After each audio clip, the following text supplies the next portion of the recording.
1857 का दिन। मेरठ की छावनी में सब कुछ सामान्य लग रहा था, लेकिन भीतर ही भीतर एक ज्वाला सुलग रही थी।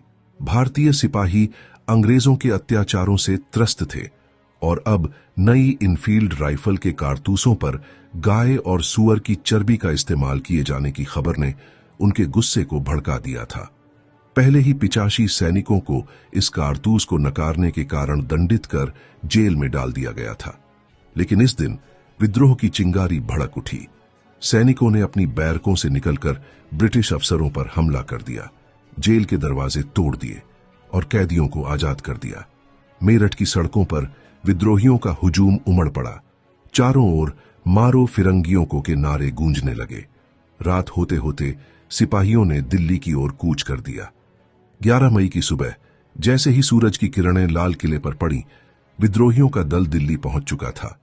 उन्होंने सीधे बादशाह बहादुर शाह जफर के दरबार में जाकर उन्हें भारत का शासक घोषित करने की मांग की। बूढ़े और कमजोर हो चुके बादशाह ने पहले हिचकिचाहट दिखाई, लेकिन जल्द ही हालात ने उन्हें इस क्रांति का प्रतीक बना दिया। उधर अंग्रेजों पर हमले शुरू हो चुके थे। दिल्ली में अंग्रेज अफसरों के बंगलों पर आग लगा दी गई, सैनिकों को मार गिराया गया और कंपनी सरकार का शासन ताश के पत्तों की तरह बिखरने लगा।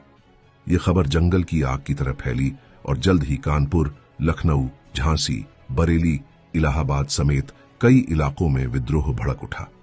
झांसी में रानी लक्ष्मीबाई ने तलवार उठाई, कानपुर में नाना साहेब ने सेना संगठित की, लखनऊ में बेगम हजरत महल ने मोर्चा संभाला और तात्या टोपे तथा कुंवर सिंह जैसे योद्धा अंग्रेजों के खिलाफ मैदान में उतर आए। पूरे उत्तर भारत में ब्रिटिश हुकूमत हिल गई, लेकिन अंग्रेजों ने इसे कुचलने के लिए पूरी ताकत झोंक दी। एक एक कर क्रांति के केंद्र गिरने लगे। झांसी की रानी लक्ष्मीबाई ने वीर गति प्राप्त की। नाना साहेब और तात्या टोपे गुरिल्ला युद्ध में उतर गए और बहादुर शाह जफर को गिरफ्तार कर रंगून भेज दिया गया। 1858 तक विद्रोह दबा दिया गया, लेकिन यह अंत नहीं था। यह तो भारत की आजादी की पहली बड़ी लड़ाई थी, जिसने आने वाले दशकों में स्वतंत्रता आंदोलन की नींव रख दी। 1857 की वह क्रांति ब्रिटिश शासन के खिलाफ एक बुलंद आवाज थी, जिसने हर भारतीय के मन में स्वतंत्रता की लौ जला दी, जो अंततः 1947 में विजय की रोशनी बनकर उभरी। ऐसी